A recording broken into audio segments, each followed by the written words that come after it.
Hello friends, Pakistan international airlines एक दफा कौम का फख्र जो आसमान में बुलंदियां छू रहा था, अब टर्बुलेंस का शिकार है। हर किसी के ज़हन में एक ही सवाल, क्या पीआईए बेच दी गई है, और अगर हाँ तो क्यों? पीआईए के सबसे बड़े जहाज पर कितने एम्प्लॉयज डिप्लॉय हैं? आज हम इस शॉकिंग हकीकत को एक्सप्लोर करेंगे। पीआईए के जवाल के पीछे के राज और सरकारी कंपनीज के बेचने की कंट्रोवर्शियल हकीकत को, और इस सिनेरियो में एक्सपर्ट्स की क्या राय है, और सरकारी इदारे को बेचने के नुकसानात और फायदे क्या हैं, और आखिर क्यों सरकारी कंपनीज लॉस में होती हैं जबकि मैक्सिमम प्राइवेट कंपनीज प्रॉफिट में। चलिए मालूम करते हैं। लेकिन वीडियो शुरू करने से पहले अगर आप यहाँ नए हैं तो हमारे चैनल सुनो जरा फैक्ट्स को सब्सक्राइब, कमेंट, लाइक और इन मालूमात को शेयर करके आप अपना हक अदा करें। और अगर हम कहीं गलत हैं तो आपकी राय हमारे लिए मुकद्दम होगी। दोस्तों, 1960 और 70 की दहाई में पीआईए सिर्फ एक एयरलाइन नहीं थी, ये कौम का फख्र थी। पायनियरिंग रूट्स, बेहतरीन सर्विसेज और रिकॉर्ड ब्रेकिंग अचीवमेंट्स के साथ पीआईए अपने अरूज पर थी। लेकिन आखिर ऐसा क्या हुआ जो इस एविएशन जायंट को बेचने की नौबत आ गई? पीआईए के जवाल एक रात में नहीं हुआ, ये एक स्लो और पेनफुल डिसेंट था। आए हम इस ड्रामेटिक डिक्लाइन के रीजंस को अनवेल करते हैं। करप्शन, मिसमैनेजमेंट, पॉलिटिकल इंटरफेरेंस और आउटडेटेड इंफ्रास्ट्रक्चर ने एयरलाइन को तबाह कर दिया। लेकिन इस कहानी में और भी कुछ छुपे हुए राज हैं जो सामने नहीं लाए गए। आखिर पीआईए पाकिस्तान इंटरनेशनल एयरलाइंस का इतना बड़ा नुकसान क्यों हो रहा है? कैस करें कि पीआईए के एक प्लेन की मेंटेनेंस के लिए कितने लोग काम करते होंगे? 150, 200 नहीं, 304। आपने सही सुना, 304 एम्प्लॉयज सिर्फ एक प्लेन के लिए। एविएशन डिवीजन के हेड ने खुद नेशनल असेंबली को हैरत में अंगेज बात बताई। यकीन नहीं आ रहा। आए इसको पर्सपेक्टिव में डालते हैं। पीआईए के फ्लीट में सबसे बड़ा jet Boeing 777-300ER approximately 393 passengers को सीट कर सकता है। अब क्या ये सेंस बनाता है कि 393 पैसेंजर वाले जहाज के लिए 304 पर्सनल डिप्लॉय हो? इट्स नो वंडर कि पीआईए इतना एक्सट्रीम लॉस में है। पीआईए 34 एयरक्राफ्ट ऑपरेट करती है, जिसमें से 21 खुद ऑपरेट करती है और 13 लीज पर हैं। और ये सुने, टोटल 10,323 एम्प्लॉयज हैं, 7,399 रेगुलर एम्प्लॉयज और 2,924 कॉन्ट्रैक्ट बेसिस पर। इतना अजीब रेशो के साथ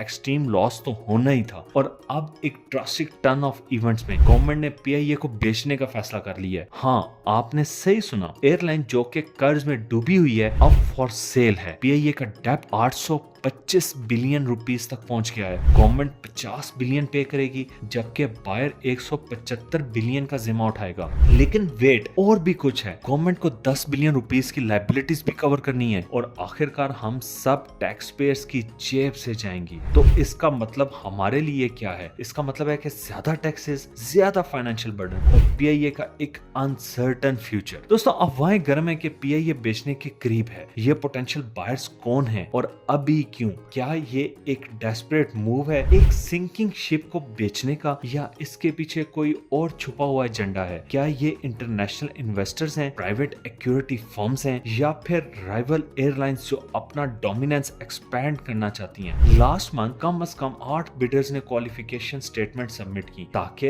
अपनी दिलचस्पी जाहिर कर सकें कि वो हुकूमत से एयरलाइंस एक्वायर करना चाहते हैं। इस मंथ उन इनिशियल बिड्स में से 2 रिजेक्ट कर दी गई। कोई भी मशहूर कंपनी या फर्द प्रोमिनेंट नहीं है, क्योंकि तमाम 8 बिड्स नए बने हुए कंसोर्टियम्स ने दिए हैं, जिसमें कम से कम 4 मुख्तलिफ पाकिस्तानी एयरलाइंस, जिनमें फ्लाई जिना, एयर सियाल, सनीन एयर और एयर ब्लू शामिल है। ये सब इन 8 कंसोर्टियम्स का हिस्सा हैं। एयरलाइंस के लिए ये सर्वाइवल का मामला है। पीआईए के पास इस वक्त पाकिस्तान में सबसे बड़ी फ्लीट और सबसे बड़ा डोमेस्टिक और इंटरनेशनल नेटवर्क है। नेशनल फ्लैग कैरियर पाकिस्तान की एयरलाइन इंडस्ट्रीज में मार्केट लीडर है और इस पर कंट्रोल का मतलब है दूसरी एयरलाइंस पर सिग्निफिकेंट एडवांटेज हासिल करना। 2 चीजों में से एक हो सकती है। पहली ये कि एक जमात जो कि किसी एयरलाइन से रिलेटेड है वो टेक ओवर करे और ऑटोमेटिकली मार्केट लीडर बन जाए। दूसरा ऑप्शन ये है कि वो जमात जो किसी एयरलाइन से रिलेटेड नहीं है वो टेक ओवर करे और एक नई एंटिटी पैदा हो और पीआईए की पोजीशन वही रहे। दोनों सूरत में ये चेंजेस पाकिस्तान एविएशन को शेक अप कर देंगी। दोस्तों, पीआईए एक नेगेटिव इक्विटी कंपनी है। नेगेटिव शेयर होल्डर्स इक्विटी एक ऐसी फ्राइटनिंग सिचुएशन होती है जहां कंपनीज की लायबिलिटी उसके इन्वेस्टर्स के लिए उसके एसेट्स की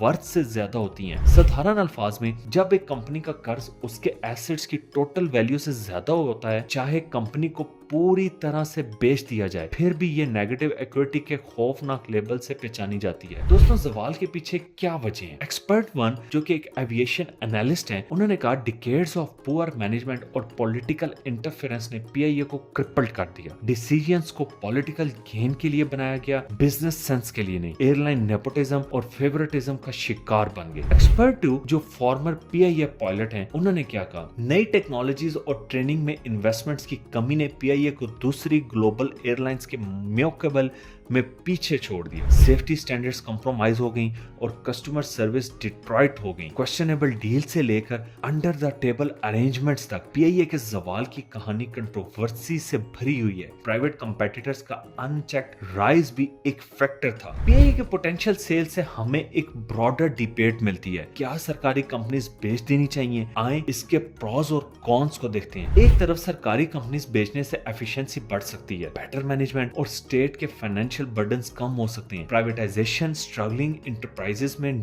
मच नीडेड कैपिटल और एक्सपर्टीज इंजेक्ट कर सकता है। दूसरी तरफ प्राइवेटाइजेशन से जॉब लॉसेस, कंज्यूमर्स के लिए हायर कॉस्ट और नेशनल एसेट्स का लॉस हो सकता है। और एक रिस्क है क्रॉनिक कैपिटलिज्म का, जहां सिर्फ कुछ लोगों को फायदा होता है और बाकी सब नुकसान उठाते हैं। पीआईए का सफर ग्लोरी से ग्लूम तक, मिस मैनेजमेंट और मिस्ड अपॉर्चुनिटीज की एक कॉशनरी टेल है। पीआईए का पोटेंशियल सेल क्वेश्चन और कंसर्न्स का एक पंडोरा बॉक्स खोल देता है। क्या ये एक एरा का एंड है या एक नए चैप्टर की शुरुआत? सिर्फ वक्त ही बता सकता है। लाइक, शेयर और सब्सक्राइब करें हमारे चैनल को for more in depth stories और एक्सक्लूसिव कंटेंट के लिए। कमेंट सेक्शन में अपने थॉट्स जरूर शेयर करें पीआईए के पोटेंशियल सेल और सरकारी कंपनीज की किस्मत के बारे में। अगली दफा तक पूछिए और जानिए, जिसका आपको पूरा हक है, और अपनी एक्सप्लोरिंग को जारी रखें। तब तक अपना, अपने प्यारों को और अपने मुल्क का ख्याल रखें।